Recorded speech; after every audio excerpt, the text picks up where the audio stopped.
Hello my students, hello my darlings. Today we have a very special lecture for you. So the central problem, central theme that occupies everyone today is distributing identical objects among non-identical destinies. And to be specific, we have to gather essentials to survive the plague. So let's make it a very relevant problem.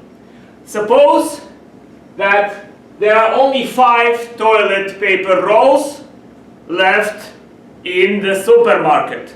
We must gather essentials. For some people those are toilet papers, for others those are bunnies. For me, bunnies. So 5 toilet paper rolls are left to be divided among 6 hypochondriacs. How might such a division take place? Well, think about it for one moment, and then you realize that this is the same as solving the equation x1 plus x2 plus x3 plus x4 plus x5 plus x6 equal to 5, where the x's are, well, for example, xk is the number of rolls that are allotted to hypochondriac number k. You can imagine that the rolls are identical objects and the hypochondriacs have their own different problems. So the hypochondriacs are in this discussion the destinies, the toilet paper rolls are the identical objects. You cannot distinguish one toilet paper roll from another toilet paper roll. How might we solve this problem? So we see that we have to find integer solutions to the equation x1 plus all the way to x6 equal to 5, where each variable has to be a non-negative integer. So idea, well, there's some people I know, a friend of mine works at the grocery store, and grocery stores, when you go shopping, the partition between the items of one shopper from the items of the other shopper are given by bars. The bars are more or less identical. I cannot distinguish one partition bar on the conveyor belt from another partition bar. So what happens in this situation? Well, let's suppose that we observed the following picture. This is our picture when we look at the treadmill in the cashier, at the cashier's office. So what do we see? Suppose we see a bar followed by 2 toilet paper rolls, followed by a bar, followed by another bar, followed by another 3 paper rolls, followed by other 3 bars. What does it mean? Well, the first partition between 2 bars corresponds to how many toilet paper rolls were obtained by person number 1. Now, the second partition is the number of rolls obtained by shopper number 2. Then the next 3 partition, the next gap between partition contains 3 toilet paper rolls, which means we have here items obtained by shopper number 3, and in the next gap that would be shopper number 4, and then we have shopper number 5, and let's put one more bar.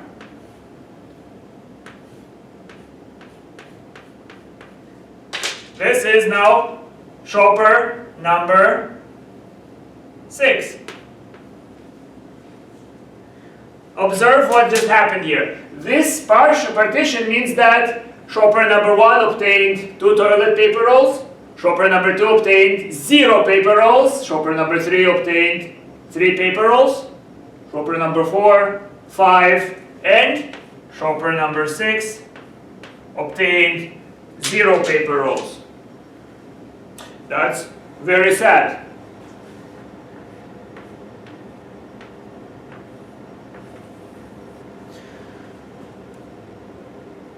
how might we count those partitions? Observe the number of total objects that we have. We have, how many bars do we use? We have this bar, which is fixed, and this bar, which is always fixed. Let's imagine that the entire animation, as I see the conveyor belt rolling, it has to begin by a bar and it has to end with a bar. Now, we have additionally to those bars that I just marked with a star, we have bar number 1, bar number 2, bar number 3, bar number 4, bar number 5. We have 5 additional bars. And what's more, we have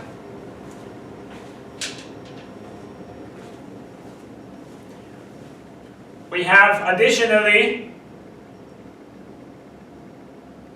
5 objects. So we have object number 1, 2, 3, 4, and 5. Again, the toilet paper objects are not distinguishable one from another. The bars are not distinguishable from one another. What is distinguishable in this pattern? Notice that we have how many spaces? We have the number of spaces available to place the items on the rolling treadmill is, well, we have 5 objects that we wish to partition, plus additional 5 bars.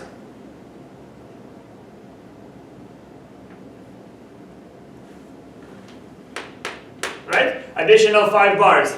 Those are the number of spaces occupied between the leftmost bar and the rightmost bar. So it's 5 plus 5.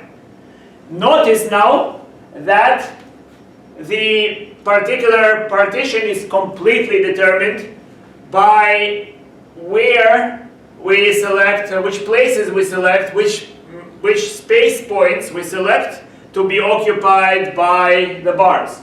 So we have 5 plus 5 places. In each place I either hold a bar or I hold the toilet paper.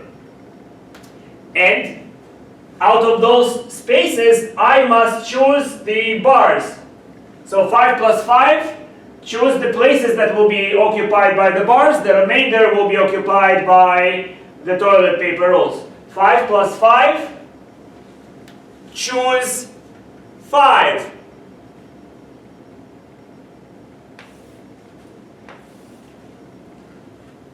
As soon as I choose the places for the bars, I completely determined the distribution of toilet paper rolls to person 1, 2, 3, all the way to 6. So it's 5 plus 5, choose 5.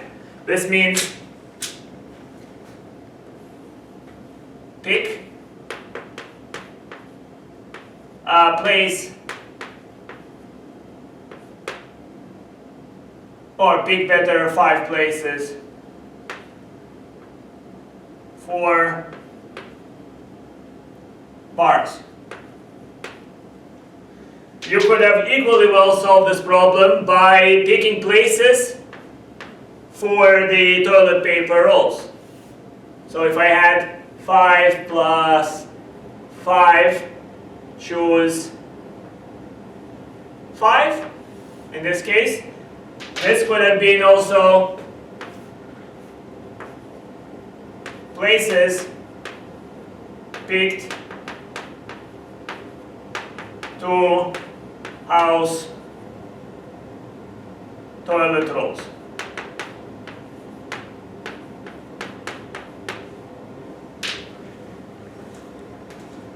In a moment we will solve this problem generally. Well then, my children, how do we solve the general problem of the plague? Well, the general problem is that we might have n toilet paper rolls in the supermarket, n identical toilet paper rolls. And in that same supermarket we have m shoppers.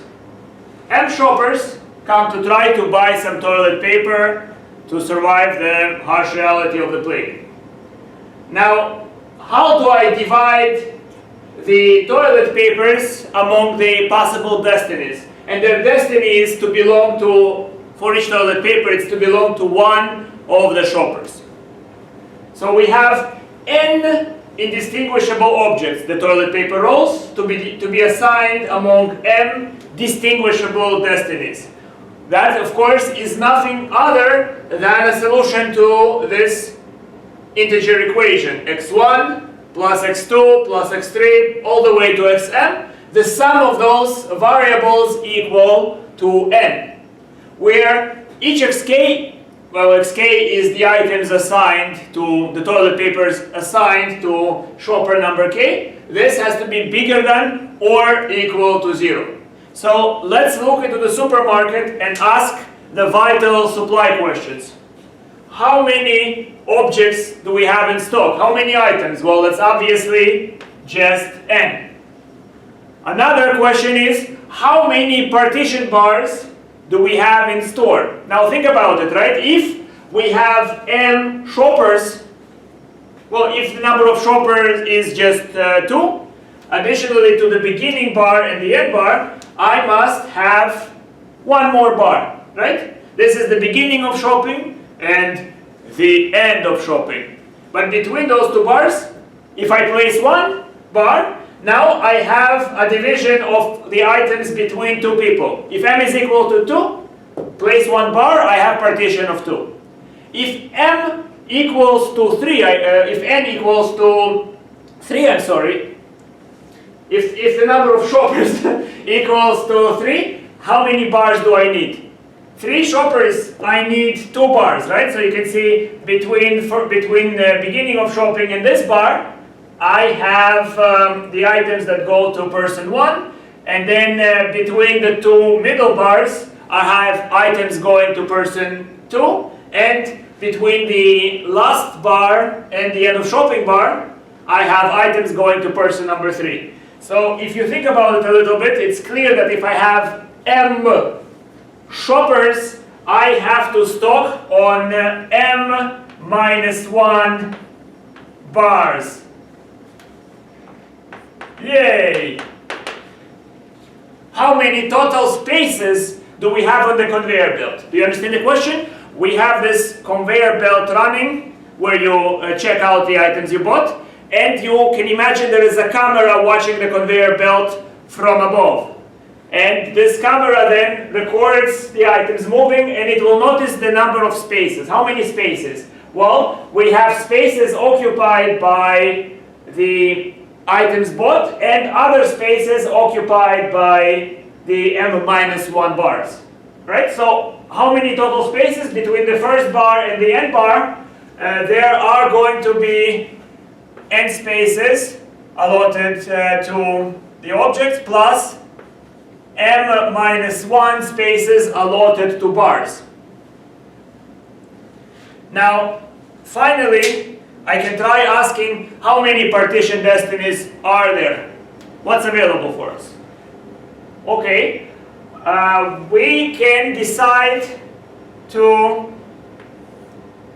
take the n plus m minus 1 spaces, and out of those spaces we select those allotted to be bars. So it's m minus 1. That, of course, we could have done it differently. We could have selected the spaces allotted for the toilet papers. Combinatorially, it is clear that, that those are solutions of the same problem. So what is this? This means pick spaces for bars, and this means pick spaces for rolls. You see, it's perhaps very obvious that this number here is equal to that number on the right. What is this? this is nothing more than n plus m minus 1 factorial divided by m minus 1 factorial and multiplied by here n factorial. Of course, it's equal to what we have over here, which is n plus m minus 1 factorial divided by n factorial m minus 1 factorial. Right? Although the numbers are the same, algebraically there is no difference, but in our idea there is a difference. Here on the left we have empty spaces, distinct n plus m minus 1 spaces. Out of them we pick m minus 1 spaces to be given to the bars. And here we do the reverse. We pick spaces given to the toilet papers. And then therefore by default the other spaces that were not given to toilet papers are assigned to bars. You see what we did? We had bars that are identical among themselves and toilet papers identical among themselves. But what's not identical? Think about it for a moment. What's not identical is emptiness. The emptiness of the spaces between the bars. There are n plus m minus 1 empty spaces. And then we choose to give destiny to the empty spaces to then be occupied by a bar or by toilet paper roll. It is completely up to you. You are in charge of that destiny, guys.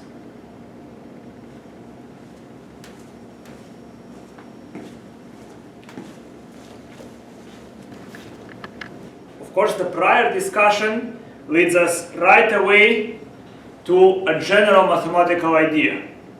What to do. So, consider this problem. How many positive integer solutions to equation x1 plus x2 plus x3 all the way to plus xm equal to n? That is, suppose, that reminds me of Anderson's tragic little girl with matches story. Do you remember that? So there was this little girl and she was in the freezing cold and she had to sell matches to have the right to return home. So in order to stay warm, she would light up a match and remember beautiful moments of her life. Well, I read the story quite a while ago. I should refresh my mind on exactly how beautiful those stories were. Anderson is a great art author. So imagine that the problem is somewhat like with the little girl of matches, and that we have 1, 2, 3, all the way to m clients. We have m customers, and each has to receive, in this case, at least one match into his matchbox. So the matches are all identical. First match, second match, third match. You can see this is our first match, second match, third, fourth, all the way to the nth match. We have n matches. How might we partition those matches? Well, look at it. Suppose I select the space 2 and the space 3. What has this accomplished? Selecting the space 2 and space 3 here has partitioned the set of matches to 3 individuals. First individual will get those 2 matches before space 2. The second individual will get only 1 match.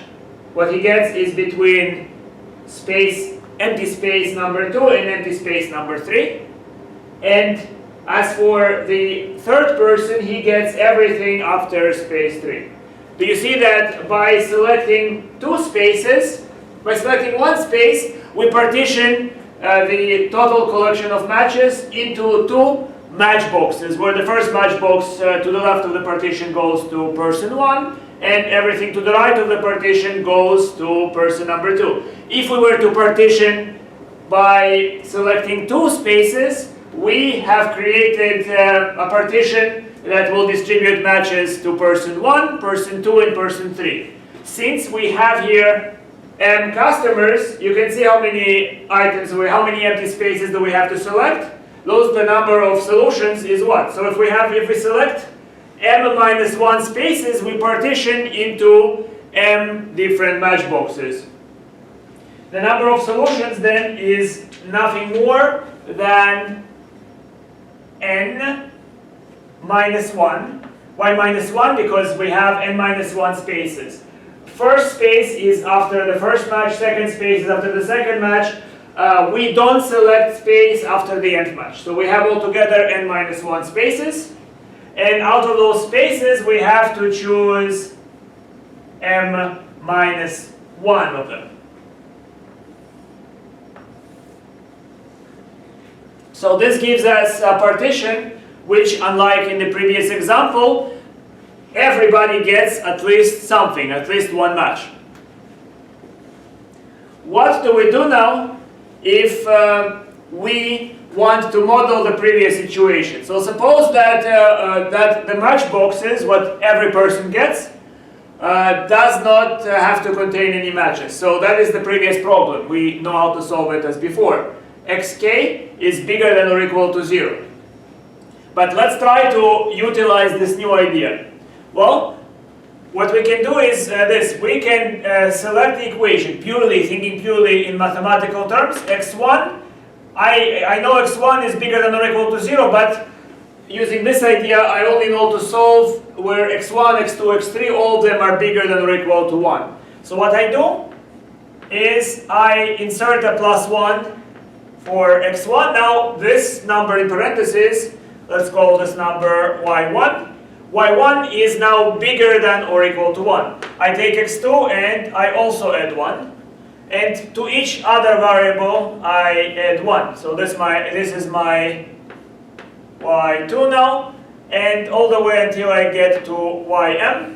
But if I added 1 to the left side of the equation, I must balance it. So the result is the n matches plus the ones that I added.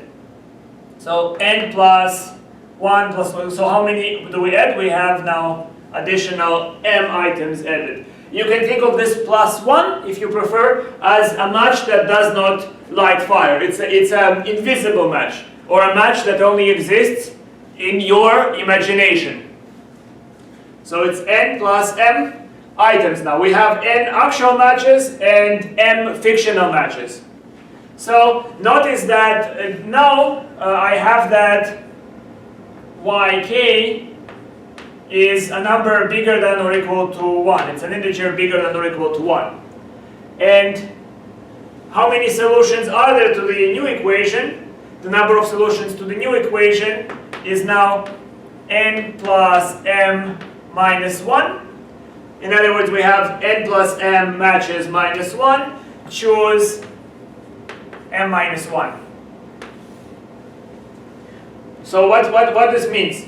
What this means is that in the event that, let's say, y1 equals to 1, it means that person 1 received that fictional invisible match. If you prefer to not use such analogies, think about it from purely mathematical standpoint. From purely mathematical standpoint, the equation y1 plus y2 plus y3 all the way to ym is an equivalent equation. So when it's equal to n plus m, it's an equivalent equation to the original. The equation I've written here is equivalent to the original equation, which means the number of solutions of this equation corresponds in one-to-one fashion to the number of solutions of the original equation. I can always convert a solution of the original equation to one involving y's, and a solution involving y's to the original equation, which means I am free to change the items I'm counting. And you can see we get this formula. In a moment, let's check if you understand how to utilize it in another setting.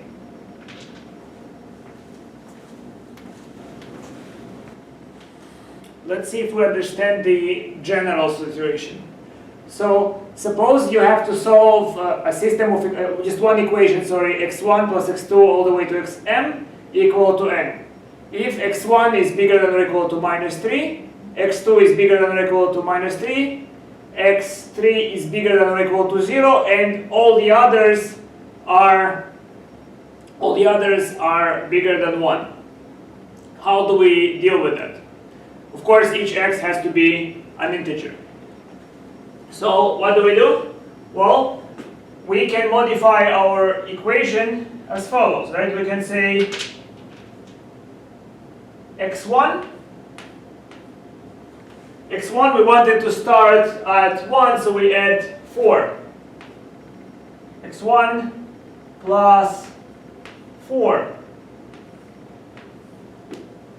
plus x2. We want to also add 4 because we want the integers to start with 1. And then x3 has to be bigger than or equal to 0. So we have to only add 1. We want it to start with 1. The others don't need to be modified.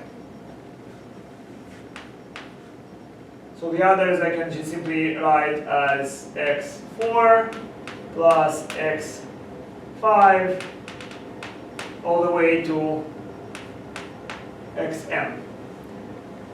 But to balance the equation, look at it. I had n, but I added to it 4 and 4 and 1. So I added altogether 9. 4 plus 4 plus 1, altogether 9. The equation is balanced. What have we achieved? This is my y1. This is y2. This is y3, y4, y5, ym, and we have that yk for any k is bigger than 1. Based on the general strategy then, we want to find the number of positive integer solution for the y's. As soon as I find one solution for the y's, that translates to a one solution for the x. Every one solution for the x translates to one solution for y's. So they are in one-to-one correspondence. So counting solutions for y is equivalent to counting solutions for x. And the answer is what? The answer is I just have to subtract 1. So it's like I have n plus 9 matches. And therefore, n plus 9 minus 1 spaces between matches. So we have n plus 8 spaces for the matches. Out of them, we have to choose n minus 1 spaces. Because we always want to choose one space less than the number of matchboxes. Because one space chosen partitions into 2 matchboxes. 2 spaces chosen partitions to 3 matchboxes, etc. So we always want to pick one space less. And that's our solution to this equation. Let's see a very similar problem over here. So suppose that we have $20,000 and the money has to be invested among 4 possible funds. Investments must be made in always in units of 1,000.